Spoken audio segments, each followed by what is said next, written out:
Assalamualaikum warahmatullahi wabarakatuh. Salam sejahtera untuk kita semua. Perkenalkan, saya Setia Budi. Saya dari Program Studi Pendidikan Biologi 2019 Palembang, Universitas Sriwijaya. Saya perwakilan dari kelompok 8. Di sini saya tidak sendiri.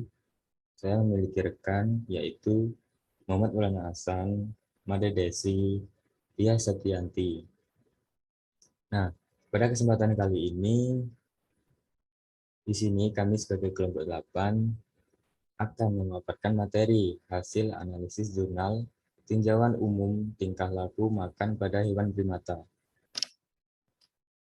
Ada poin-poin penting pada pemaparan materi kali ini, yaitu ukuran tubuh, kondisi gigi, anatomi saluran pencernaan, ketersediaan makanan, kondisi organ reproduksi, penggunaan indera seperti penglihatan, penciuman, dan peraba, pengetahuan tentang bahan makan, perubahan musim, sistem hierarki dan struktur sosial, serta kepadatan populasi.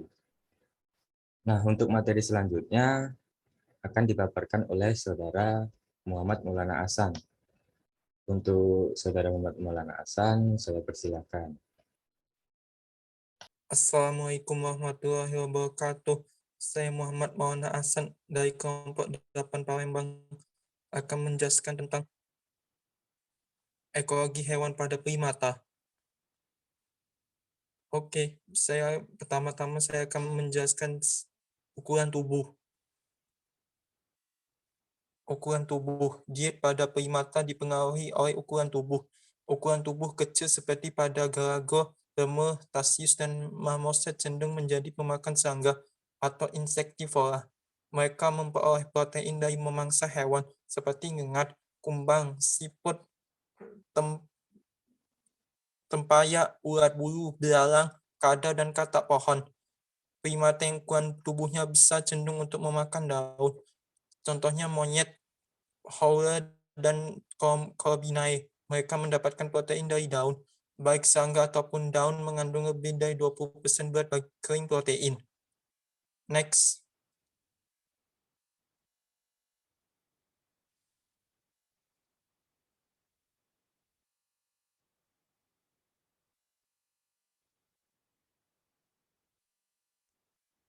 Slide yang kedua, kondisi gigi.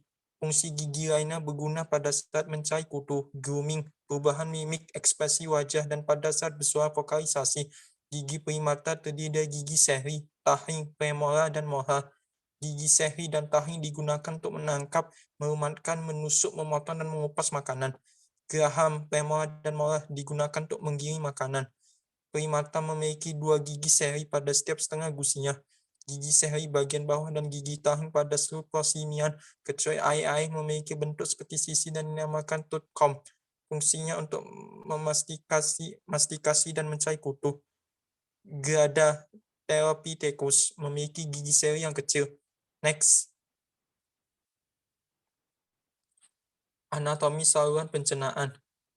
Lambung primata pemakan daun Corbinae berukuran relatif besar dan dibagi menjadi 4 bagian, yaitu Pesasus, Sasus, Tubus gastricus, dan Parispioic. Fermentasi selulosa oleh bakteri terjadi di daerah Pesasus dan Sasus. Bahkan bakteri fermentasi memerlukan kondisi alkali untuk memerlukan fermentasi dengan baik. Karena itu bagian Pesasus dan Sasus memiliki pH 5,5 sampai 7. Primata pemakan daun harus menjaga pH lambung pada bagian Pesasus dan Sasus tetap alkalis dan hal ini mempengaruhi tingkah laku makanannya. Jika bagian Pesasus dan Sasus dalam asam, dia akan menghindari makanan yang besar tinggi dan daging buah yang masak. Primata pemakan serangga, arthropoda, dan mamalia kecil memiliki struktur anatomi saluran pencernaan dengan bagian usus harus lebih besar untuk menyerap sari makanan. Sekian presentasi dari saya. Assalamualaikum warahmatullahi wabarakatuh. Baiklah, sebelumnya perkenalkan nama saya Made Desri Chandra Puspita Dewi dari kelompok 8 kelas Palembang. Di sini saya akan melanjutkan tentang penjelasan dari Hasan, yaitu ketersediaan sumber makanan.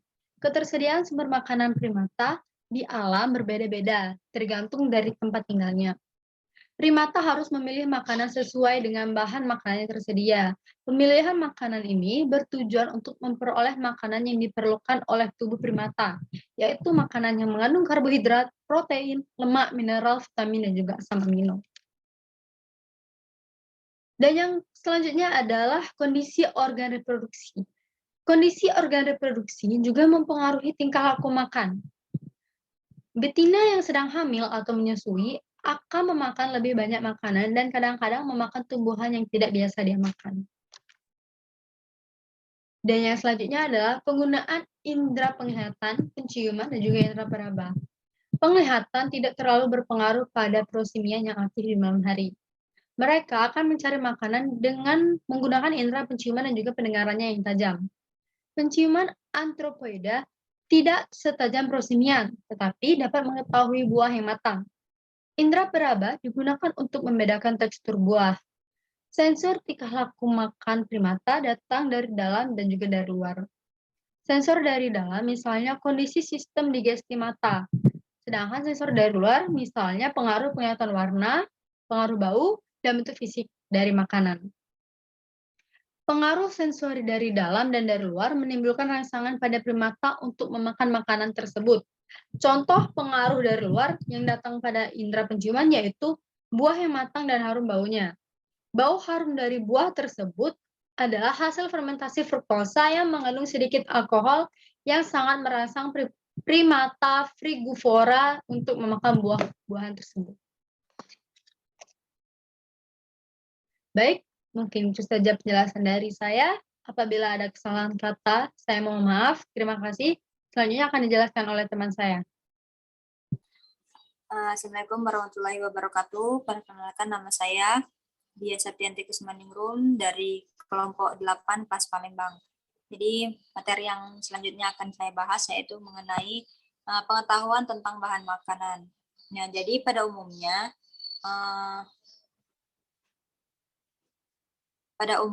diajarkan oleh induk primata itu kepada anaknya, misalnya pada kapucin, di mana kapucin ini memakan bivalvia dengan cara memukul-mukulnya dengan cangkang bivalvia yang keras ke pohon atau batu, sampai cangkang tersebut terbuka dan kerang siap untuk dimakan. Selanjutnya yang ke-8, yaitu tentang perubahan musim, di mana pada musim buah, hewan primata itu lebih banyak memakan buah-buahan. Nah, sedangkan bila musim tidak berbuah, primata itu lebih cenderung makan tumbuhan lainnya, bagian dari tumbuhan lainnya seperti daun muda, bunga, biji-bijian untuk memenuhi kebutuhan makanannya.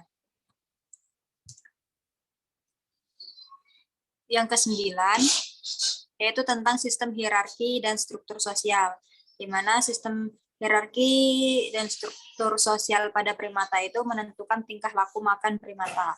Primata yang pertama makan adalah jantan alfa atau yang disebut dengan pimpinan kelompok. Lalu diikuti dengan primata lain sesuai dengan tingkat sosialnya. Yang ke-10 yaitu tentang kepadatan populasi dan persaingannya. Nah, persaingan makanan juga terjadi antara monyet yang memiliki hierarki yang sama. Monyet dengan status hierarki yang lebih rendah harus mengalah dan mendahulukan monyet yang hierarkinya lebih tinggi untuk makan lebih dahulu.